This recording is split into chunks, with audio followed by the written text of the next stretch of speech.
अऊज़ुबिल्लाहि मिनश्शैतानिर्रजीम बिस्मिल्लाहिर्रहमानिर्रहीम। अस्सलामु अलैकुम वरहमतुल्लाहि वबरकातुहू।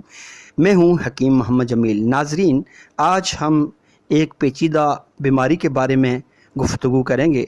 वो बीमारी है प्रोस्टेट की बीमारी, खुसूसन प्रोस्टेट ग्लैंड का बढ़ जाना।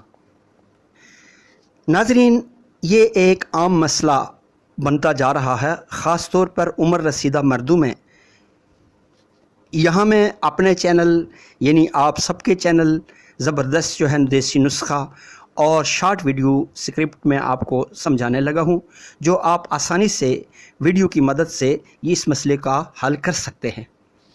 नाज़रीन, आपने मेरी वीडियो के टाइटल से अंदाज़ा कर लिया होगा कि जैसे प्रोस्टेट के इलाज का आज़मूदा देसी नुस्खा घरेलू इलाज, यानी आप घर में ही इसका इलाज कर सकते हैं।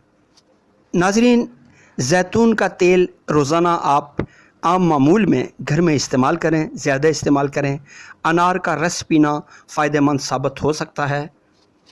दूसरा, सूजी हुई प्रोस्टेट की सूरत में ठंडी चीज़ों से परहेज़ करें, जैसे दही और बर्फ़ का पानी वगैरह। वर्जिश भी बाकायदगी से करें, वर्जिश बहुत अहम है।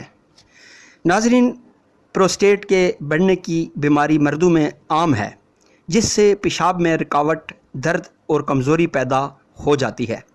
एक आज़मूदा देसी नुस्खा हाज़िर खिदमत है। 2 चम्मच अलसी के बीज, आधा चम्मच पीसी हुई काली मिर्च और 1 चम्मच शहद, इन तीनों को 1 गिलास नीम गर्म पानी में मिलाकर सुबह नार मुँह पी लें। पहले आप इनको पीस लें और उसके बाद पानी में मिलाकर सुबह नहार मुँह आप पी लिया करें।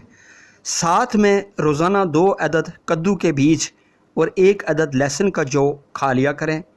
ये नुस्खा कुदरती है और प्रोस्टेट की सूजन कम करने में मदद देता है। नाज़रीन, अगर वीडियो आपको पसंद आए तो हमारे चैनल को सब्सक्राइब ज़रूर करें। इसी के साथ हकीम जमील आपसे इजाज़त चाहता है। अल्लाह हाफ़िज़।